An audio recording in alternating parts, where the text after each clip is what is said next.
weight loss is probably not going to be linear. So what do I mean by this? The weight that you lose per week. Let's say you go in and you're like, hey, I've got the next few months. I would like to chip off 10 pounds of body fat. Okay, well, yes, like we could design this, we could develop a strategy that allows you to inherently aim to lose a specific amount of weight per week. And I'm a big fan of this. I'm a big fan of having something measurable on a weekly basis over 7 days to assess like, hey, in these 7 days, did you lose enough weight to hit that target? Yes. But in reality, specifically for female clients, but also male clients as well, weight loss is not going to be linear. I think it's actually completely normal to see fluctuations, even if you change nothing, even if adherence is 100% perfect, even if you aren't doing untracked meals, cheat meals, you're pulling from this like series of, I guess, the subset of data, 7 days, and assuming that you're taking your weight every single day over 7 days, you're pulling and you're collecting basically an average from that data. You're collecting a high and a low, which is the style, or I guess the approach I like to take with clients, because if you just take a single weigh-in, or let's say 2 weigh-ins a week, there's a very good chance that one of those weigh-ins is going to, let me back up and say this. It's very unlikely that across 7 days, you are just going to see continuity in your scale weight. There's a lot of variables that go into what that number, that final number that's just spit out in the morning whenever you step on the scale. There's a lot of variables that go into that and that modify what that number is. Even if you are completely adherent, even if you're like every variable, like you're measuring your sodium, like you're just doing the 1/8 of a teaspoon, like still you have different fluctuations physiologically that ultimately are going to skew what that scale weight reads. And I think a lot of people early on, at least this was the case for myself, I would get really caught up in Monday's weight versus Tuesday's weight versus Wednesday's weight. And it's not to say like, keep an eye on it. And if like you're definitely moving like in the wrong direction, yeah, we might need to assess what's going on. Let's say, going up consistently 1-2 pounds even over like a very short time span. Okay, like maybe something else is happening here. Maybe there's a miscalculation that's occurring. But I personally, I think it's very abnormal to see those weigh-ins reflected in a week's time. I think it's very abnormal to see similar scale readings. And it can be discouraging. It can be discouraging when you start a fat loss phase, especially if, let's say that first week, the first 4 days, it's going down. And then Thursday, Friday, you get hit with a high weigh-in. So weight now has gone up 2 pounds. There's typically an explanation for this. And I think for the clients for the individuals who are a little more sensitive psychologically, which this is me. This is me to a T. This has been me most of my time in fitness, in bodybuilding. Whenever I see that scale weight go up, I mean, at one point I'll be like, whew, like I need to change everything that day. Like as soon as I get off the scale, I'm like, what did I do wrong? And then there's some anxiety and like I'm sharing this.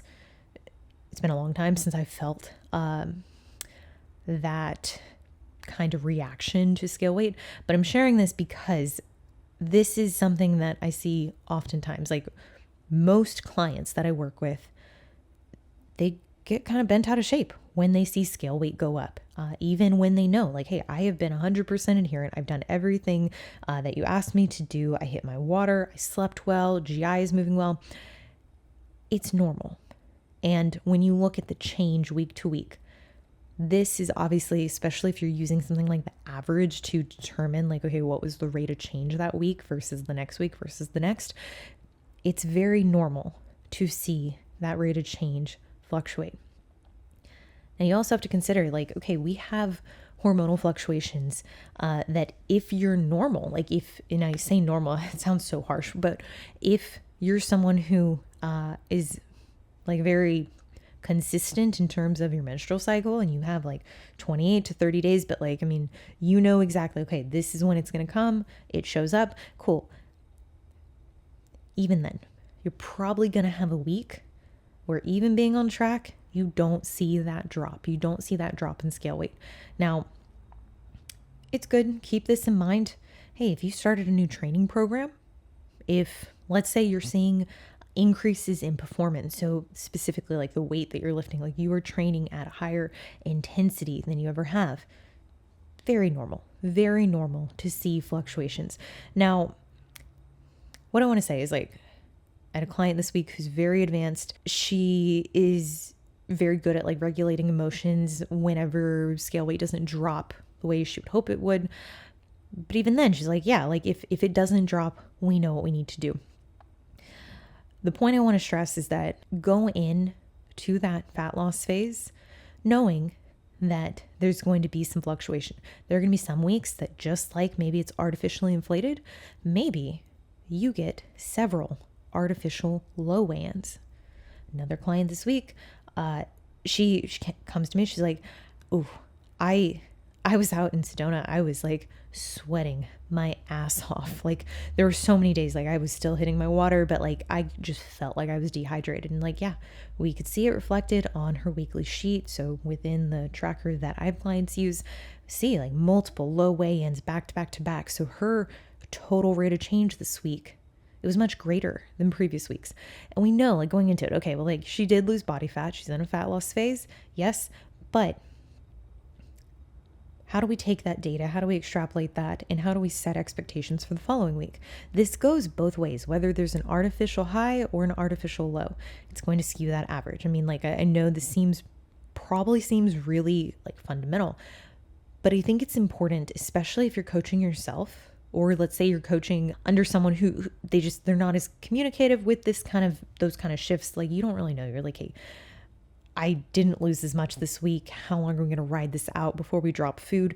Yeah, well, in that case, like you yourself being able to identify like, okay, well, if I'm actually in a deficit, if I'm in the same size of a deficit that has produced said result, the target change that you want to see, let's just say it's a pound. Okay, unless something was heavily modified, like unless like you went from, I don't know, like you went from like doing truly like just no structured cardio, and now all of a sudden this week you have the free rein and you're like, okay, now I'm going to do stairs, and all of a sudden your weight's like plummeting down. Okay, but that is due to a change. But assuming everything is constant, assuming no changes have been made, there's typically an explanation behind why weight is not moving or why weight is moving excessively quickly. So I think like whenever you go into that weekly assessment, again, if you're assessing yourself, you're self-coaching, you're like, okay, well, I don't really know what to do because I'm going into week 2, week 3, and I don't know, do I need to drop food? Maybe not. Maybe you don't need to drop food if you're actually in a deficit, but I think the important thing that is a part of like the skill development, I think is really helpful for someone, I guess, learning the skill of losing body fat, is being able to identify what variables cause that artificial inflation.